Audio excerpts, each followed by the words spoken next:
One piece में काफी सारे डेविल फ्रूट यूजर्स हैं, बट काफी कम ऐसे डेविल फ्रूट यूजर्स हैं जो उनकी डेविल फ्रूट एबिलिटीज को एक नेक्स्ट लेवल पर लेकर गए हों। To put it in simple words, उसे हम एक डेविल फ्रूट की अवेकनिंग कहते हैं। सो आज हम इन्हीं अवेकन डेविल फ्रूट यूजर्स को एक्सप्लेन करेंगे और देखेंगे कि कौन सबसे ज्यादा स्ट्रॉन्ग है। बट वीडियो को स्टार्ट करने से पहले वीडियो को लाइक एंड चैनल को सब्सक्राइब जरूर से कर देना। So let's start the video without wasting any time. So अपना सबसे पहला अवेकन डेविल फ्रूट यूजर है डॉन कीहोटे डोफ्लेमिंगो।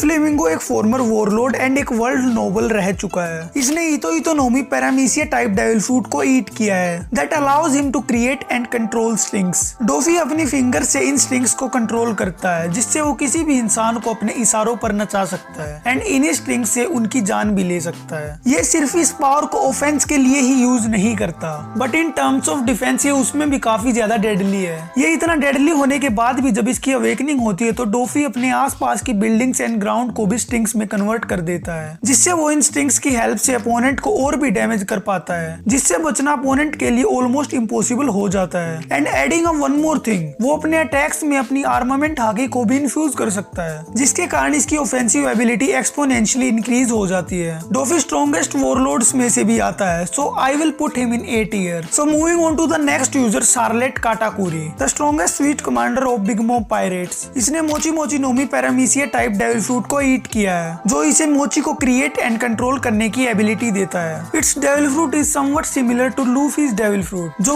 उसके आर्म्स एंड लेग्स को स्ट्रेच करने की एबिलिटी देता है। हाउएवर ये एक स्पेशल पैरामीसिया टाइप है, जिसके कारण ये अपनी बॉडी को भी मोची में कन्वर्ट कर सकता है, सिमिलर टू लोगिया यूजर्स। और जब इसकी अवेकनिंग आती है तो ये अपने नियर बाय मटेरियल्स को भी मोची में बदल सकता है, जिससे इसकी strength and attack power to hit the opponent काफी ज्यादा बढ़ जाती है। इवन दो ये लूफी से फाइट में हार गया था, बट फिर भी काटाकुरी काफी ज्यादा पावरफुल है, so he deserves to be an A tier। So moving on to the next user, Rob Lucci, जो कि CP9 का स्ट्रॉन्गेस्ट मेंबर था, लेकिन अब इसकी रैंक अप हो चुकी है, अब ये CP0 का मेंबर है। सो इसने निकोनोमी मॉडल लेपर्ड को ईट किया है। नॉट ओनली इस डेविल फ्रूट की हेल्प से लेपर्ड में चेंज हो जाता है, बट इसकी स्ट्रेंथ एंड स्पीड भी काफी ज्यादा इंक्रीज हो जाती है। जब इसकी अवेकनिंग होती है तो इसके भी चारों तरफ क्लाउड्स बन जाते हैं, जस्ट लाइक लूफी, बट उनका कलर बस अलग होता है। एट सम पॉइंट इसने गियर 5 लूफी को भी कुछ टाइम तक टक्कर दी थी, but in the end it turns out to be Luffy is more powerful than him. Even though Rob लूची अब काफी ज्यादा पावरफुल बन गया, बट इसकी अवेकन फॉर्म इतनी ज्यादा अच्छी नहीं है, बस इस फॉर्म में इसकी स्ट्रेंथ एंड स्पीड इंक्रीज हो जाती है। So I will put him in A tier। So ये तो हो गई हमारी paramecia type devil fruit awakenings, but zone type devil fruit की अवेकनिंग काफी ज्यादा डिफरेंट है पैरामीसिया से,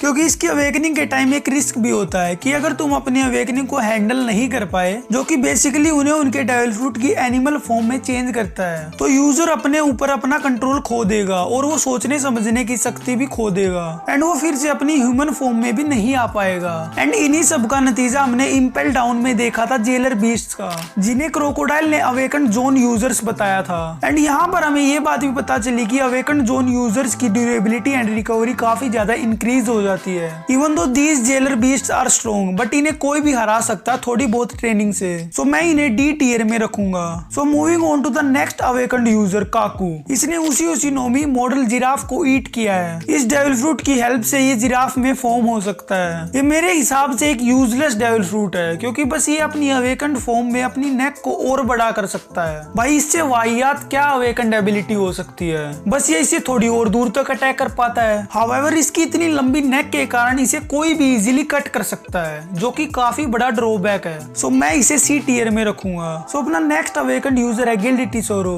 शायद तुम्हें इसके बारे में नहीं पता होगा कि ये कौन है, बट जिसे ये नहीं पता मैं हूं ना यार। ये वन पीस गोल्ड फिल्म का मेन विलन था। इसने गोरो नोमी को ईट किया है, जिससे वो गोल्ड को अपनी विल से मैनिपुलेट कर सकता है। फॉर एग्जाम्पल ये गोल्ड को अपनी विल से लिक्विड और सॉलिड में कन्वर्ट कर सकता है, एंड इवन ये ह्यूमंस को भी गोल्डन स्टैचूज में बदल सकता है। बाय कवरिंग इस बॉडी विद गोल्ड इसका ऑफेंस एंड डिफेंस काफी ज्यादा इंक्रीज हो जाता है। और जब इसका डेविल फ्रूट अवेकन हो जाता है तो ये अपनी गोल्ड कंट्रोल करने की एबिलिटी के ऊपर और भी ज्यादा मास्टरी हासिल कर लेता है, जिससे इस डेविल फ्रूट की डिस्ट्रक्टिव पावर और भी बढ़ जाती है। But even though it's a powerful devil fruit, लेकिन टिसोरो इससे गोल्ड को क्रिएट नहीं कर सकता है और बिना गोल्ड के इसकी एबिलिटी प्रीटी मच यूजलेस है। सो मैं इसे भी सी टीयर में रखूंगा। So move on to the next user Trafalgar D Water Law, जो कि एक फॉर्मर वॉरलॉर्ड एंड एक वर्स्ट जनरेशन का पायरेट है। इसने ओपे नोमी को ईट किया है, जिससे यूजर एक एरिया में एक रूम को क्रिएट करता है जिससे किसी भी चीज को मॉडिफाई कर सकता है। यही एबिलिटी इसे ऐसी इंजरीज को भी ठीक करने देती है जिसे ठीक करना इम्पॉसिबल होता है। एंड इवन मोर, ये डेविल फ्रूट तुम्हें इमॉर्टल बना सकता है सिर्फ एक सर्जरी से, but the user of devil fruit will die. और जब इसकी अवेकनिंग हो जाते तो ला रूम को ऑब्जेक्ट में भी अटैच कर सकता है, जिससे ऑब्जेक्ट का साइज इंक्रीज एंड किसी भी चीज के आर पार जा सकता है। जिसका यूज करके ला ने बिग मॉम को काफी ज्यादा सीरियस इंजरीज दी, जो कि बेसिकली के रूम की एबिलिटीज थी। एंड मोर ओवर ला ने आर रूम का भी यूज किया था, जो कि के रूम की तरह है, बस ये किसी भी लिविंग थिंग के साथ अटैच हो सकता है एंड वो जब तक नहीं हटेगा जब तक ला नहीं चाहेगा। इसने इसका यूज बिग मॉम के ऊपर किया था, जिसके कारण बिग मॉम की साउंड उस रूम से बाहर नहीं आ पा रही थी, जिसकी वजह से उसके वेपन्स उसकी बात नहीं सुन पा रहे थे।